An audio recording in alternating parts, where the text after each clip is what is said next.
விற்பனையாளர் சங்கம் சார்பிலே இன்றைக்கு கொட்டுமழையிலே நாங்கள் ஆர்ப்பாட்டம் நடத்தி கொண்டிருக்கிறோம். கடந்த 29/10/2024 அன்று டாஸ்மாக் நிர்வாக தரப்பிலிருந்து சுற்றறிக்கை என்பது வெளியிடப்பட்டிருக்கிறது.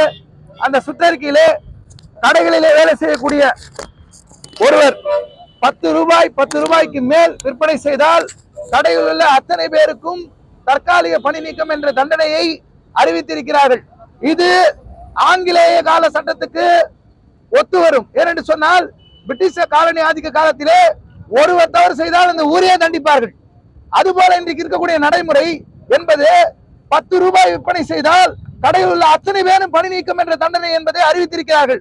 9,000 ரூபாய் உதவி விற்பனையாளருடைய சம்பளம், 21 வருடம் வேலை பார்த்தவருக்கு 10,000 ரூபாய் விற்பனையாளர் சம்பளம், 11 ரூபாய் மேற்பாளர் சம்பளம், அரசாங்கத்தினுடைய கஜானாவை, அதுவும் குறிப்பாக இன்றைக்கு தீபாவளி நேரத்தில் 800 கோடி 1000 கோடி வழங்கக்கூடிய வருடத்துக்கு 50,000 கோடி 60,000 கோடி அரசு கஜானாவை நிரப்பக்கூடிய துப்பாக்கி சூடு முதல் வெட்டுக்குத்துக்கு ஆளாகக்கூடிய விற்பனையாளருடைய வலி வேதனை வைத்துக் கொண்டு தமிழ்நாடு அரசாங்கம் நடத்தி கொண்டிருக்கிறது. நிதி சுமையை தாங்கிக் கொண்டிருக்கிறது. ஆனால் இவருடைய சம்பளம் 9,000 ரூபாய், 10,000 ரூபாய், 11,000 ரூபாய். இந்த சம்பளத்தை வைத்துக் கொண்டு 10 ரூபாய் வித்தால் 1 ரூபாய் என்பது அறிவிக்கப்படவில்லை.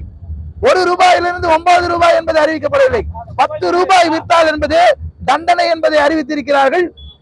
இது என்பது முழுக்க முழுக்க தவறானது. தொழில் தகராறு சட்டம் 1947 பிரிவு 9A புறமானது. ஒரு தொழிற்சங்கம் இருக்கிறது என்று சொன்னால் ஒரு சுற்றறிக்கையால் பாதிக்கக்கூடியவர்களுக்கு தொழிற்சங்கத்தினருக்கு 21 நாட்களுக்கு முன்பாக அறிவிக்கை அளித்து அதன் பிறகே ஒரு சுற்றறிக்கையை வெளிப்படுத்த வேண்டும். பணி நியமனங்களை மாற்றம் கொண்டு வர வேண்டும் என்று சொன்னால் இதை எதிர்த்து இன்றைக்கு வழக்கு தாக்கல் செய்திருக்கிறோம். இந்த வழக்கு இன்றைக்கு சென்னை உயர்நீதிமன்றத்திலே 33ஆம் நீதிமன்றத்திலே பரத சக்கரவர்த்தி அவர்கள் முன்பு இன்றைக்கு விசாரணைக்கு வந்தது. இன்றைக்கு டாஸ்மாக் நிர்வாகம் 29/11 அன்று பதிலளிக்க வேண்டும், அவர்கள் நேரில் ஆஜராக வேண்டும் என்று இன்னைக்கு சென்னை உயர்நீதிமன்றம் உத்தரவிட்டிருக்கிறது. இந்த சுற்றறிக்கை திரும்ப பெறும் வரை, பணி இயந்திரம் வழங்கும் வரை, அரசு ஊழியருக்கு இணையான சம்பளம் வழங்கும் வரை தமிழ்நாடு டாஸ்மாக் விற்பனையாளர் சங்கம் தொடர்ந்து போராட்ட களத்திலே இருப்போம். ஒருபோதும் இயற்கை நீதி கோட்பாடுகளுக்கு புறம்பான சுற்றறிக்கையை நாங்கள் ஏற்றுக்கொள்ள மாட்டோம். அதை அமுல்படுத்த விட மாட்டோம் என்பதை தெரிவித்துக் கொள்கிறோம்.